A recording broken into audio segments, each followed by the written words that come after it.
요즘에 세계적인 기업들을 이렇게 보면 피말리는 전쟁 가운데 있습니다.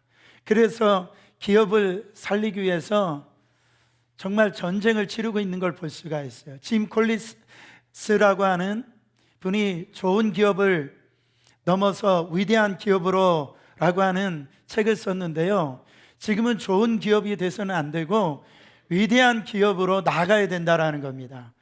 여러분, 그래서 요즘 기업들을 가만히 보면 날마다 이렇게 부르짖는 게 뭐냐면 혁신해야 된다, 변화돼야 된다, 이 얘기를 많이 합니다. 과거에 그 삼성에서 뭐 흑자도 내고요, 그렇게 기업이 잘 되는데도 그때 신년 그 인사를 하는데 모든 거를 다 바꿔라, 마누라만 빼고, 그렇게 얘기할 정도로 막 혁신, 이 살아나려면 지금 전쟁 가운데 있는 걸 볼 수가 있어요. 그런데도 불구하고 그 위대한 기업도 문을 닫는 것을 많이 봅니다. 여러분, 세상과 비교해 보면 교회는요 아무것도 자랑할 것이 없어요. 보면은 정부의 조직처럼 뭐 탄탄한 것도 아니고요, 기업처럼 무슨 뭐 재력을 갖고 있는 것도 아니에요. 그렇다고 철저한 무슨 인력 시스템을 뭐 갖고 있느냐, 계획이 있느냐, 그것도 아닙니다. 교회를 가만히 들여다보면 대체적으로 보면 엉성해요. 예수님의 제자들 몇몇을 보더라도요, 생각해 보세요. 그들이 대기업에 입사 원서를 냈다라고 한다면 다 떨어진 사람들이에요. 그 완벽을 추구하는 엄청난 인력과 조직과 시스템을 가지고도 날마다 변화를 추구하는 그 기업도요, 이렇게 망하는데, 사라져 버리는데 어떻게 이렇게 엉성하고요, 어떻게 보면 그렇게 부족한 그런 교회가 지금 2000년 동안 이렇게 역사를 유지하고 있는가? 여러분 한번 생각해 보세요. 지금도 세계 곳곳에서는 여러분 교회들이 일어납니다. 할렐루야. 하나님의 역사가 나타나고 있다고요. 교회가 지금 많이 무너졌다고 하지만 전 세계적으로 가히 상상할 수 없는 하나님의 역사가요 지금 일어나고 있습니다. 여러분, 아무리 핍박을 하고 교회를 무너뜨리려고 해도 여러분, 교회가 역사 속에서 이렇게 멸절되지 아니하고 계속해서 성장하는 이유가 무엇이냔 말이죠. 아놀드 토임이라고 하는 역사학자가 사도 바울이 드로아에서 배를 타고 빌립보로 향했던 배는 문명을 싣고 갔던 배다, 이렇게 얘기를 했어요. 여러분, 사도 바울이 빌립보로 갔을 때 그가 빌립보로 간 그 순간 그 유럽의 문명이 일어나는 그런 이 움직임이었다라는 거죠. 어떻게 바울 한 사람을 통해서 복음의 전도의 역사를 통해서 역사의 운명을 바꿔지는 그런 일이 나타났냐고요. 세상을 막 뒤흔들어 놓습니다. 여러분, 한 사람의 영향력이 이 도시를 바꾸고 나라를 바꾸는 일이 일어날 수 있냐고요. 여러분, 내 한 사람을 통해서 가정이 변화되어지는 걸 볼 수가 있습니다. 부족하고 핍박을 받았던 그 어머니가 예수 믿고 난 다음에 그 가정을 완전히 뒤집어 놓은 거예요. 그 한 사람을 통해서 교회가 막 움직임이 일어납니다. 나아가서는 나라를 움직일 수 있는 그 영향력이 교회에 있다라는 거예요. 여러분, 이것은 바울이 대단해서가 아니죠. 바울 안에 있는 힘, 세상의 언어로는 여러분 설명되지 아니하는 바로 성령의 힘 때문이라는 것입니다. 성령의 능력은 나의 재주나 나의 잔재주나 실력으로 할 수 없는 일을 합니다. 내가 하는 일을 하고 성령이 하는 일은 다르다. 내가 하는 일과 성령이 하는 일은 다르다. 시작. 내가 한 일은 애는 쓰는데 나중에 보면 뭔가 아쉬움이 나오고요, 아쉬움이 있고 한계가 있습니다. 그러나 어떤 일이 인간의 한계를 뛰어넘고 어떻게 보면 상상을 뛰어넘는 결과가 나타났다라고 한다면 그것은 내 능력이 아니고 내 힘이 아니고 성령의 역사였어요. 오늘 본문 4절에 보면 뭐라고 말씀하시냐면 이 예루살렘을 떠나지 말고 내게서 들은 바 아버지께서 약속하신 것을 기다리라 그랬어요. 예수님이 승천 직전에 이 제자들에게 하신 말씀인데요, 여러분, 지금 이 상황은 로마의 압제에 있습니다. 이 제자들에게는 두려움이 있었어요.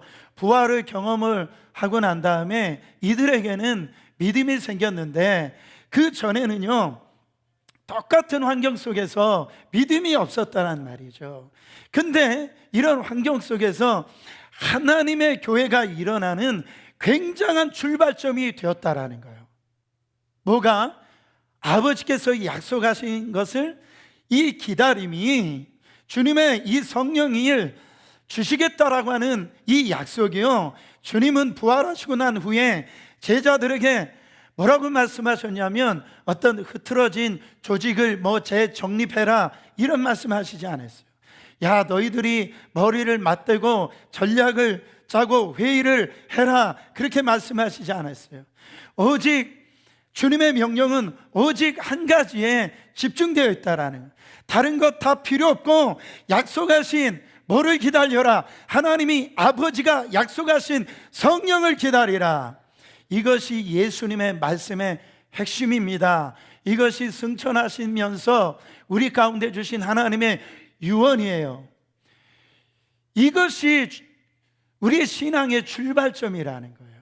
여러분, 우리가 아무리 교회를 오래 다녀도 여러 가지 제자 훈련을 받아도 성경 말씀을 배워도요, 하나님의 약속하신 이것이 우리 가운데 여러분 나타나지 아니하면 우리의 신앙생활의 출발점이 될 수가 없어요. 이것을 성령을 통하여서 바로 하나님께서 주시고자 하는 이 약속이 우리 안에 실제가 되지 아니하면 우리의 신앙생활에 있어서 출발할 수가 없단 말이에요. 다른 어떤 것보다도 이게 중요하다고요. 이게 주님이 우리 가운데 말씀하신 말씀의 핵심 중에 핵심이라는 거예요. 근데 우리는요, 이 하나님이 주신 이 약속, 바로 성령을 우리가 받지 아니하고 우리는 신앙생활 하려고 그래요. 다른 일을 하려고 합니다. 제자들도요, 처음에는 이거를 알아듣지를 못했어요. 성령이 뭔지, 성령이 오신다라는 것이 무엇인지 와닿지가 않고 깨달아지지가 않고, 그러니까 전혀 중요성을 느끼질 못했어요. 제자들은 늘 그래서 동문서답을 합니다. 예수님께서 계속 제자들이 따라오는 제자들에게 지금 예수님이 알아듣도록 말씀하셨는데도 제자들은 늘 본질에서 벗어나고요, 핵심을 파악하지 못하고 진짜 붙잡아야 할 것이 무엇인지를 몰랐어요. 나중에 너무나 못 알아들으니까 예수님께서 베드로에게 사단아 물러가라. 아니, 오죽하면 제자에게요 사단이라고 얘기할 수 있을까요? 핵심, 그러니까 제자들이요, 근데 이 부활하신 주님과 승천하신 그 주님을 만나고 난 다음에 그 말씀이 이해가 되는 거예요. 와. 이들이 예수님의 말씀을 그대로 받아들이고 이 마가의 다락방에 120명의 성도들이 모여가지고요, 아무것도 안 하고요, 그 하나님의 약속하신 것을 기다립니다. 꼼짝하지 않습니다. 이거를 받지 않고서는 내가 이 자리에서 떠나가지 않겠습니다 라고 하는 그 움직임이 있었던 거예요. 전혀 기도에 힘썼더라 말씀하고 있습니다. 핵심을 놓치면 다른 것들 아무리 잘해도 소용이 없다라는 거죠. 여러분, 10,000가지 잘하고 1,000가지 잘한다 할지라도 이 핵심을 붙잡지 못하면 안 된다라는 거예요. 무엇이 안 되는 곳에 가보면은 이 핵심을 놓쳐요. 그러니까 내 신앙생활에서 왜 실패하느냐, 이 하나님이 약속하신 것에 대해서 여러분 우리가 출발점이 되지 못했기 때문에 모든 게 무너지는 거예요. 시험 받는 것도 그렇고요, 내가 지금 어떤 삶에 있어서 기쁨을 못 누리고 평안함을 못 누리고 소망이 없고 생명력을 못 누리는 것은 이 하나님의 이 약속하신 내 안에 실제가 되지 않으니까, 출발점이 되지 않으니까 모든 게 무너진다고요. 여러분, 식당을 오픈하는 분들 많은데요, 주로 2년을 견디지 못하고 망하는 경우가 많답니다.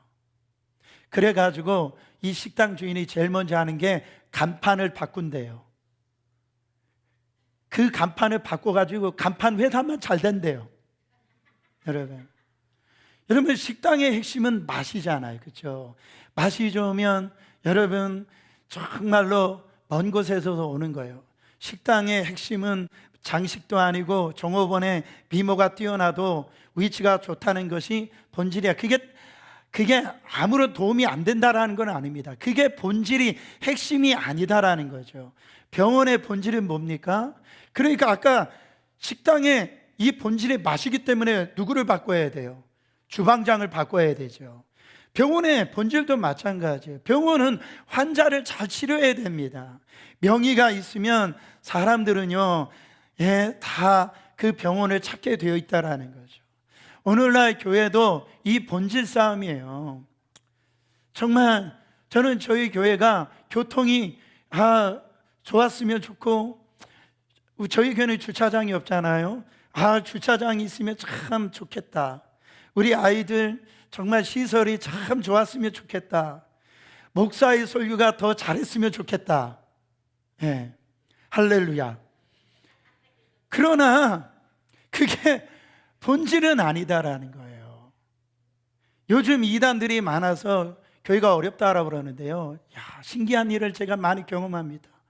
저희 교회 이렇게 교회에 있으면 편지가 오는데, 누가 저에게 편지를 보냐면 신천지가 저에게 편지를 보냅니다.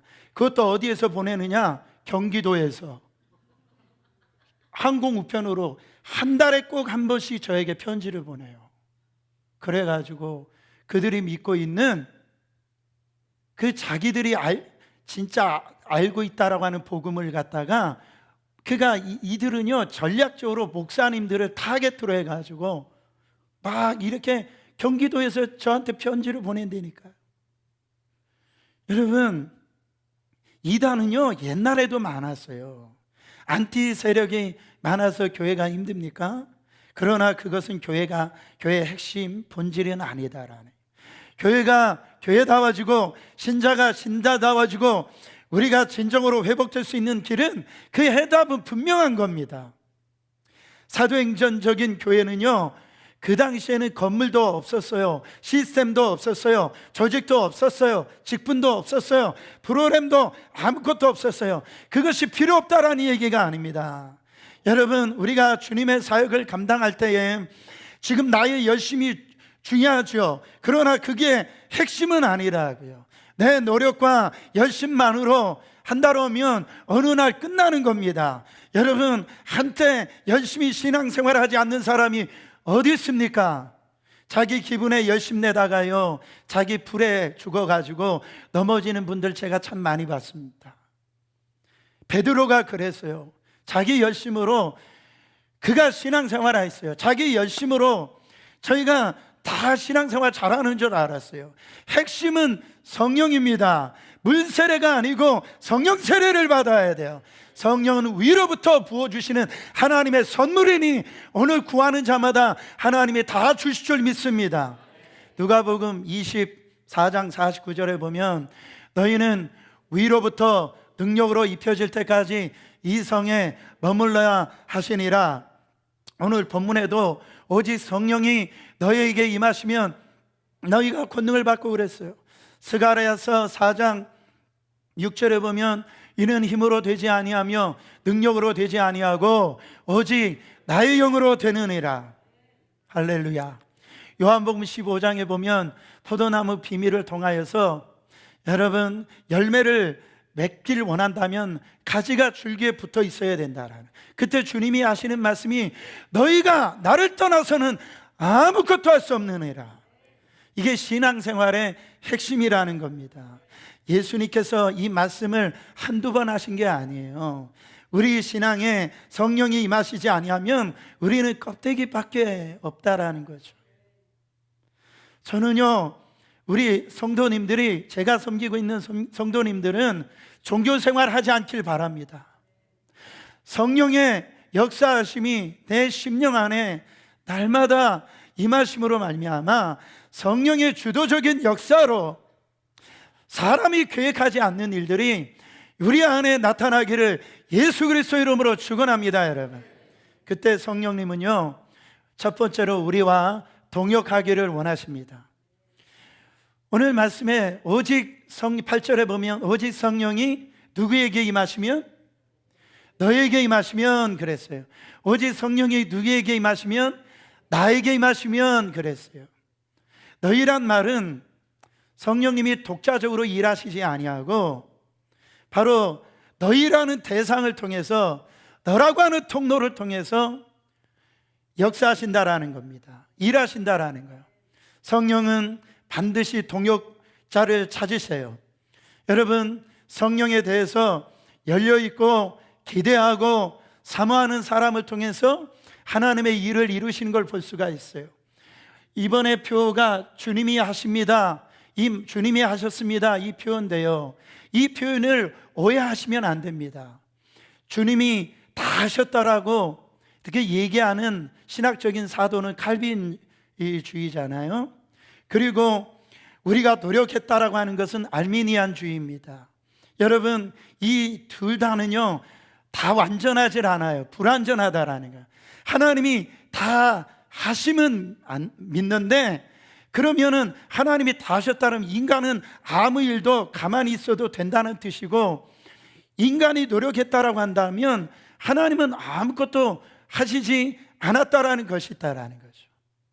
성경에서 분명한 정확한 대답은 하나님께서는 사람을 통해서 역사를 만드신다라는 거예요. 하나님은 하시는데 사람을 통해서 기대하고 사모하고 소망하는 그 사람, 기다리는 사람을 통해서 그 하나님께서는 이 하나님의 일을 감당하신다라는 거예요. 저는 오늘 여러분들 중에서 이 성령께서 여러분과 동역하시는 이 귀한 일이 나타나기를 축원합니다. 사랑하는 여러분, 성령이 임하시는 목적은 첫 번째로 우리를 동역자로 삼길 원하심이 위함이라는 거예요.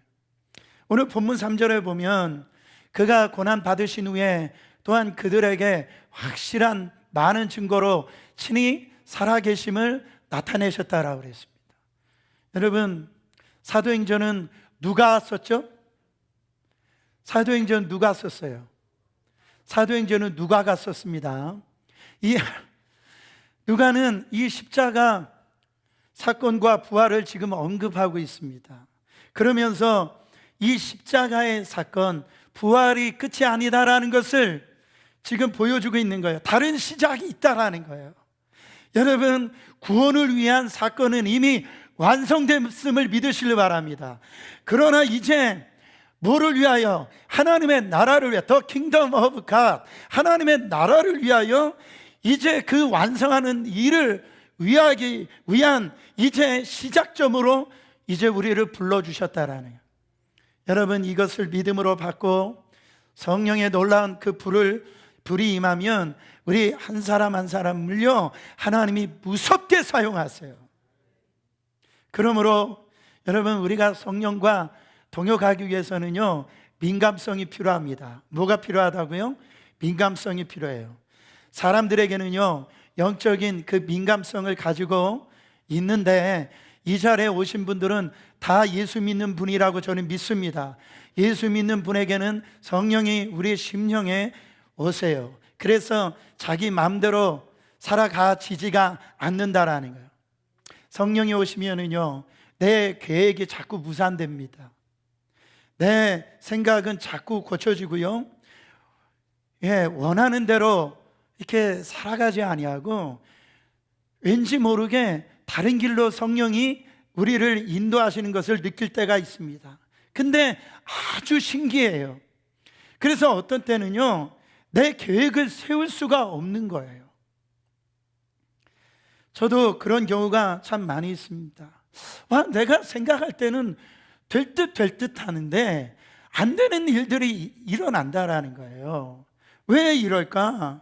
어느 날 성령께서 저에게 심령 가운데 말씀을 주시는데 뭐라고 말씀하시냐면 너 때문이다 말씀하시죠. 기도할 때 그런 것을 느낄 때가 많이 있잖아요. 내 생각이 자꾸 고쳐지는 거예요.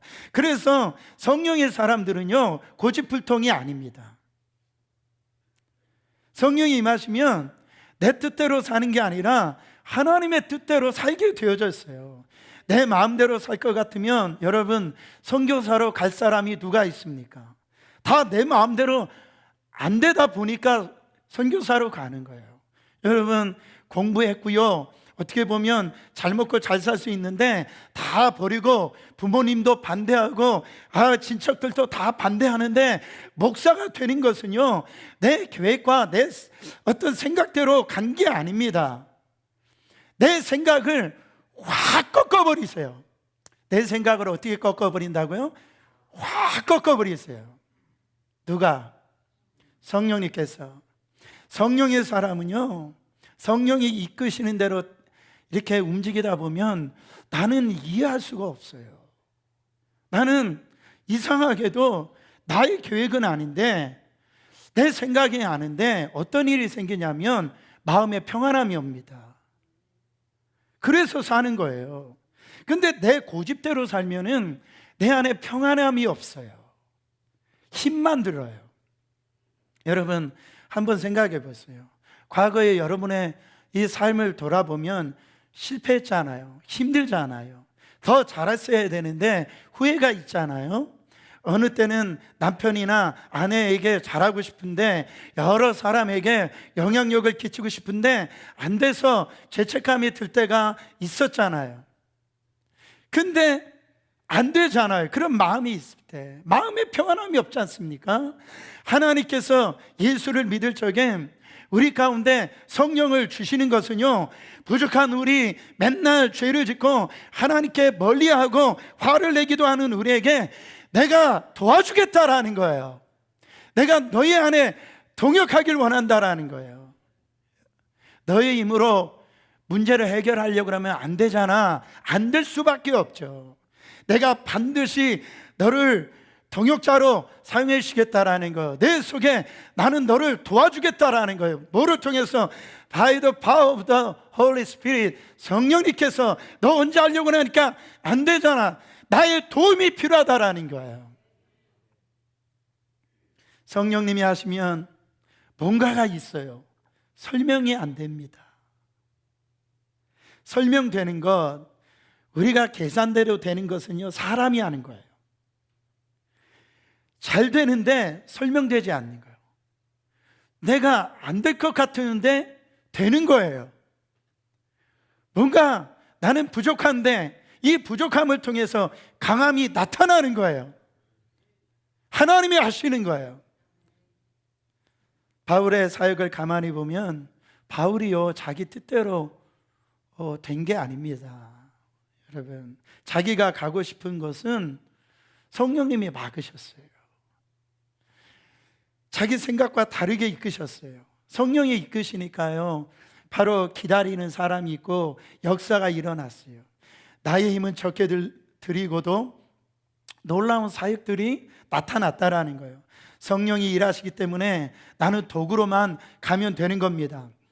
여러분, 때로는 내가 노력했는데 안 될 때는요, 가만히 기도하면서 잠잠히 하나님을 좀 바라보세요. 그때요, 이 성령이 하시는 일이 여러분들이 경험할 때입니다.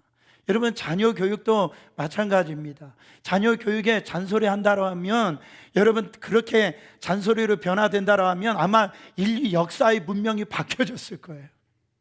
여러분, 아무리 목사님이 인간적인 말로 여러분을 위로하고 격려하고 한다라고 해도요, 그건 사라지는 거예요. 우리 안에 능력은 성령님이 여러분들의 마음을 강타하셔야 돼요. 그래야 돼요. 그래 우리가 사는 겁니다. 언제까지 사람 보고, 언제까지 환경 보고 신앙생활하고 낮은 물에서 그렇게 있을 거냐 말이죠.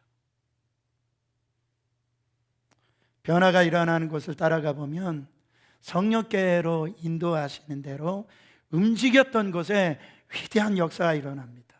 두 번째로 성령님은 우리를 증인되게 하십니다. 오늘 1장 8절에 보면 사도행전 예수님께서 분명히 말씀하셨어요. 오직 성령이 너에게 임하시면 너희에게 권능이 임하는데 예루살렘과 온 유다와 사마리아와 땅끝까지 이르러 누구의 증인이 되리라? 예수의 증인이 되리라. 증인되게 하신다라는. 사도행전에 보면 예수님의 이 약속을 받아서 교회가 세워졌습니다. 그러니까 교회가 해야 될 핵심적인 일은 예수님의 증인되는 거예요. 사도행전 2장에 보면 2장 32절에 보면 우리가 다 이 일의 증인이로다. 예수님의 십자가의 죽으심과 부활하심이 이 일에 그 성령이 임한 사람들에게 임하시는 증인된 삶의 고백이라는 거죠. 여러분, 아까 윤복희 권사님이 이 성령 체험을 하고 난 다음에 성령 체험은 저렇게도 임하실 수도 있고 뭐 사람마다 다 사람의 기질대로 하나님께서 임하시는데 중요한 건 뭐냐면 그의 삶이 지금도 예수의 증인된 삶을 살고 있다라는 거예요. 성령 충만함을 받으면 달라지는 것이 있습니다. 성령이 우리를 압도하셔서 우리를 사로잡잖아요. 자신에게 무슨 일이 일어나는 것보다 그리스도가 중요해집니다. 그래서 이 그리스도를 드러나는 일에 초점을 맞추고 살게 되어져요. 여러분, 그러므로 성령 충만한 것은 고로 예수 충만이에요. 따라합니다. 성령 충만은 예수 충만이다. 우리가 성령 충만을 위해서 기도하잖아요. 근데 성령 충만을 구하는 목적이 잘못되는 경우가 참 많이 있습니다. 성령 충만을 구하는 목적이 여러 가지 있어요. 그것은 다 부수적인 거라는 거예요. 성령의 관심은 예수의 영이에요. 예수를 나타내는 영입니다. 그리스도를 증거하게 드러나게 하는 영이 바로 성령이라는 거예요. 여러분, 그래서 증인되라는 말은 우리의 신앙은 내부용이 아니라 외부용이라는 겁니다. 우리의 신앙은 내부용이 아니라 외부용이에요. 증인이 필요한 것은 어디입니까? 교회 안이 아니라 교회 밖이라는 거예요. 그래서 교회 안에서 우리끼리 무언가를 위해서 성령 충만함이 필요한 것이 아니에요. 증인되라는 말은 세상으로 나가라는 거예요. 남편 앞으로 나가라는 거예요. 핍박하는 자들에게 가라는 거예요. 우리가 교회 안에만 있으면 평안합니다. 서로 격려해 주죠. 중보기도해 주죠. 사랑하고 있으면 얼마나 재밌습니까? 그렇지 않아요? 행복하잖아요. 그러나 세상으로 나가면 다릅니다. 교회에서는 직분이 이게 통하지만은 세상에서는 뭐 목사든 장로님이든 뭐 직분이 통하지가 않아요. 증인은 교회 내부에서 필요한 것이 아니라 교회 외부에서 필요하다라는 거죠. 우리가요 교회 안에서만 여러분 신앙생활 잘한다라고 되어진다고 한다면 우리는 온실에 있는 화초와 같습니다. 온실에 있는 화초는 어때요? 여러분, 온실을 벗어나면은 시들어 버려요. 말라 죽습니다. 성령께서 왜 우리에게 성령이 임하시면 파워, 권능을 주시느냐? 왜 우리에게 권능이 필요합니까? 세상은 온실이 아니다라는 거예요. 세상은 거친 곳이라는 거예요. 세상은 자기 능력대로 살 수 없다라는 거예요. 증인은요, 세상에서 시련이 오더라도 고난이 오더라도 이겨내야 되기 때문에 그렇다라는 거예요. 세상은 우리에게 우호적이지 않습니다. 복음을 대적해요. 세상에서 그리스도인답게 살려고 하면 고난이 찾아온다라는 거예요. 그래도 이 고난이 오더라도 환난이 오더라도 핍박으로 오더라도 내가 정말로 증인될 수 있었던 것은 뭐냐면 성령님의 역사라는 거예요. 제가 알고 있는 고등학교 때 한 학생의 이야기입니다. 고등학교 시절에 예수 믿는다고 해가지고 집에서 쫓겨나고요, 예수 믿는다라고 해서 학교에서 예수 믿는다라고 해서 많은 학교 학생들에게 구타를 당했어요. 무엇 때문에? 예수 믿는다 그래서. 근데 이 구타를 당하는데 얘가요, 반항을 하지 않는 거예요. 대들지 않는 거예요. 때려도 맞고 왕따를 당해도 그렇게 그 마음이 요동함이 없는 거예요. 근데 어떤 일이 일어나냐면 얘가 이렇게 반응을 그렇게 늘 영적인 어떤 이 환경 속에서 흔들림이 없으니까 이 반 학생이 놀란 거예요. 그 학년들이 놀란 거예요. 그 어떻게 그럴 수 있냐라는 그 비결을 알려달라. 교회 다니면 된다 얘기했어요. 그 학생이 저예요.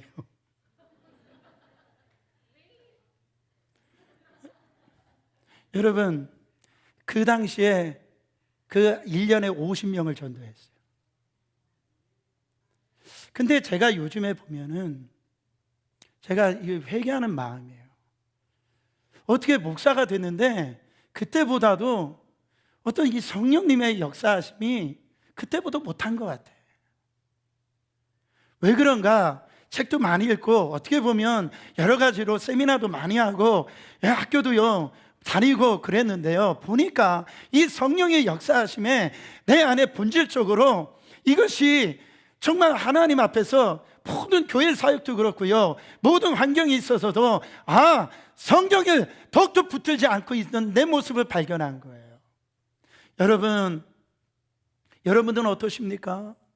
여러분, 우리가요 성령이 이 교회 안에 역사하시지 아니하면 제도적으로 바뀝니다.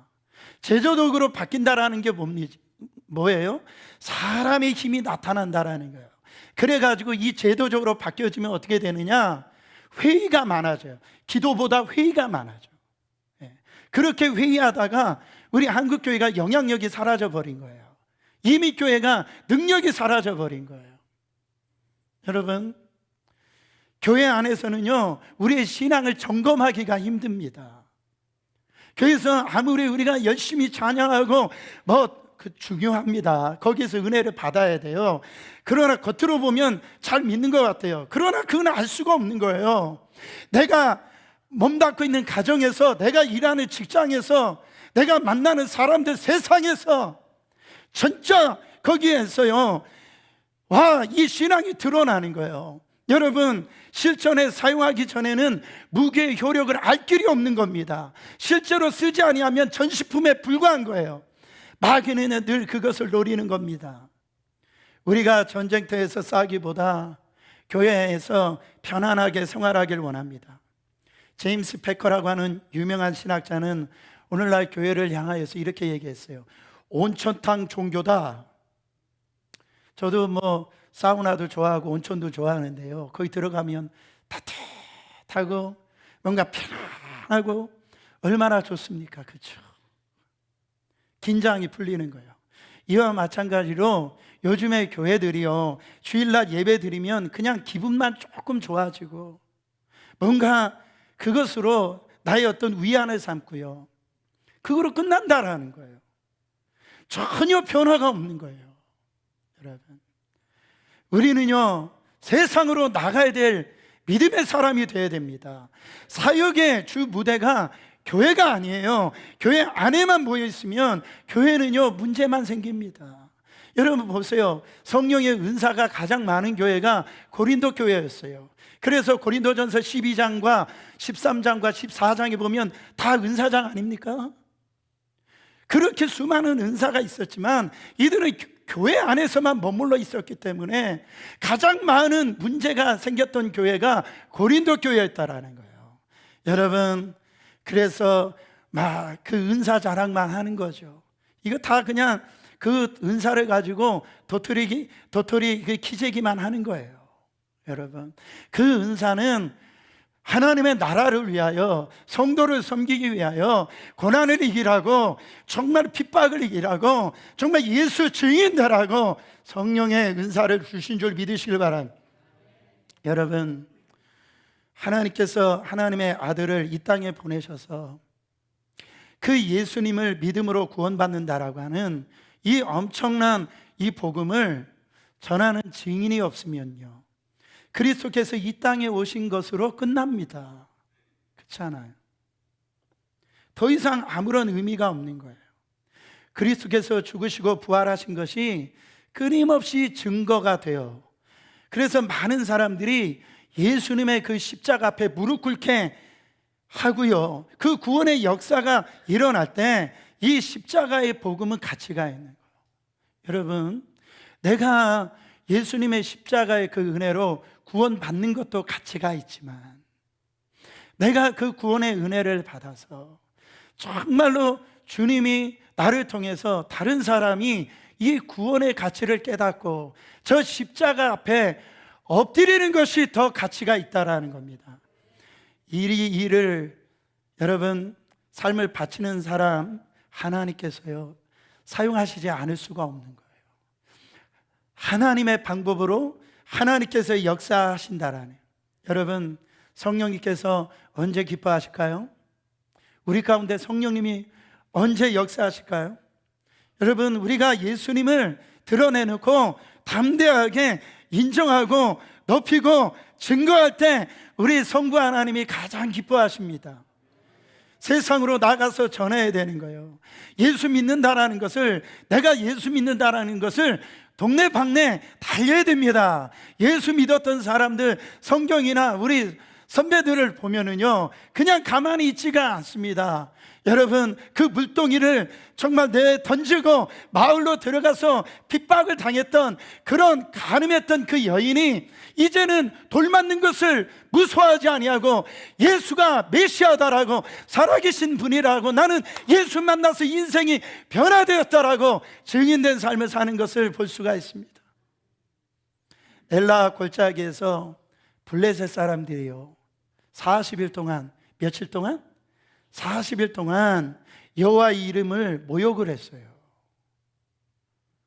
이스라엘 진영에서요, 하나님의 이름이 40일 동안 모욕당하고 그렇게 있는데요, 여호와의 이름을 담대히 선포하는 한 사람도 없었어요. 그때 하나님께서 답답하셨어요. 블레셋 군사들이 하나님의 이 이름을 망령되이 일컫고 욕하는 모습을 봤을 때, 그 어린아이입니다.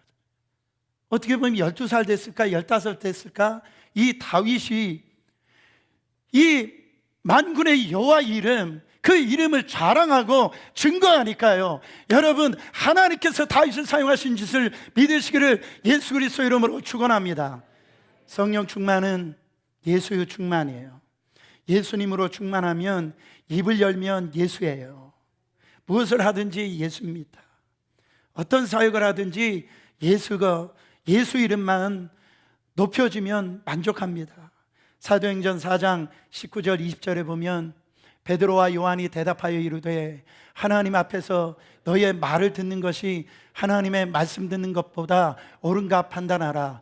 우리는 보고 들은 것을 말하지 아니할 수 없다 하니, 베드로와 요한을 죽이려고 하는 거예요.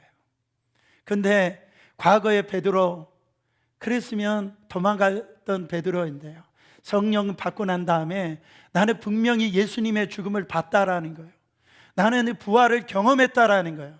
나는 예수를 만났다라는 거예요. 나는 전하지 않고는 나는 살 수가 없다라는 거예요. 우리는 여러분 차원이 다른 인생을 사는 겁니다. 기업에서도 상품 하나 만들어도요, 그것을 알리려고 얼마나 애를 많이 씁니까? 과거에 코카콜라 회장이 그런 얘기를 했어요. 나는 모든 사람의 혈관에 코카콜라가 흐르길 원한다. 우리의 경쟁 상대는 음료 회사가 아니고 물이다. 물보다 코카콜라를 더 마시게 하겠다. 여러분, 우리는 차원이 다른 거예요.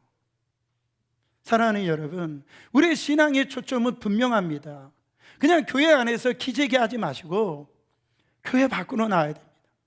거친 세상 속에서 복음을 위해 여러분 나가시길 바랍니다. 증인으로 나가세요. 성령이 여러분에게 권능으로 임하십니다. 그러므로 우리는 성령님을 사모해야 돼요. 오늘 여러분들이 성령을 사모하시길 바랍니다. 내가 하려고 하는 모든 거 한번 내려놓고 내 고집을 포기하고 내 안에 있는 육적인 소욕을 여러분들이 지금 내려놓고요, 우리에게 성령님이 필요하다라는 거예요. 그때 권능이 임합니다. 사도 바울적인 우리 인생을 살 수가 있다라는 겁니다. 사도 바울이 그렇게 다른 인생을 살 수 있었던 것은 성령이었어요. 여러분, 역사 속에서 하나님 앞에 쓰임받는 사람들을 보면 딱 한 가지, 성령의 사로잡힘이에요. 우리 교회가요, 여러 가지로 안 좋은 부분들이 많이 있어요. 지금 공사하니까요, 이제 주차장도 많이 없어지고 참 환경적으로 어려운 가운데 있습니다. 그러나 이 사로잡힘의 역사, 성령에 사로잡히고 성령이 임하시고 성령으로 덮여지는 성령의 강권적인 예배, 여러분의 삶에 있는 고백이 나타난다라고 할 때 여러분, 권능이 임하는 겁니다. 여러분, 형용할 수 없는, 우리가 설명할 수 없는 일들이 일어난다라는 겁니다. 여러분, 설명할 수 없는 일이 나타나야 하나님의 역사예요. 우리의 계산대로, 내가 생각대로 설명할 수 있다고 한다면 내 수준으로 일하신 거예요. 저는 올 한 해 정말 여러분들이 하나님의 나라, 이 하나님이 꿈꾸는 하나님의 비전의 복의 통로가 되길 바랍니다. 열매를 맺는 사람들이 되길 바랍니다. 그러나 이거는 나의 힘으로 될 수가 없어요. 내 능력으로 될 수 없어요. 여러분들이 자신하고 있는 그 가정도 여러분들이 책임질 수 없어요. 지금 회사가 잘 될지도 몰라요. 아니, 회사가 안 될지도 몰라요. 여러분의 능력으로 안 됩니다. 우리 어린이학교에도 마찬가지입니다. 사랑하는 여러분, 성령이 임하셔야 돼요. 성령이 여러분을 사로잡으셔야 돼요. 성령이 우리 교회를 사로잡아야 될 줄 믿습니다. 여러분, 내가 아내를 사랑하는 것도 죽었다 못합니다. 나에게 핍박하는 저 남편 하나 섬기는 것도 나 힘으로 못해요. 교회 섬기는 것도요, 내 노력으로, 내 능력으로 하면 반드시 실패할 겁니다. 그러나 성령께서 여러분들에게 임하시면 핵심 중에 핵심, 이것이 출발점이 되지 아니하면 여러분, 우리의 신앙은 다 무너지게 될 겁니다. 여러분, 물질은 그렇게 구하시면서, 자녀들이 좋은 대학 가는 것은 그렇게 구하시면서 왜 성령을 구하지 않으세요? 여러분의 기도 생활이 어떻게 됐습니까? 여러분의 신앙생활, 내가 이 과거에 머물러 있지 않습니까? 오늘 주님이 사모하는 심령마다 권능을 주실 텐데, 성령을 통해서 새로운 인생, 정말 하나님 앞에 복이 임하는 축복의 통로로 여러분들을 사용하실 줄 믿습니다. 여러분이 상상할 수 없는 그 일을 성령이 이루실 줄 믿습니다.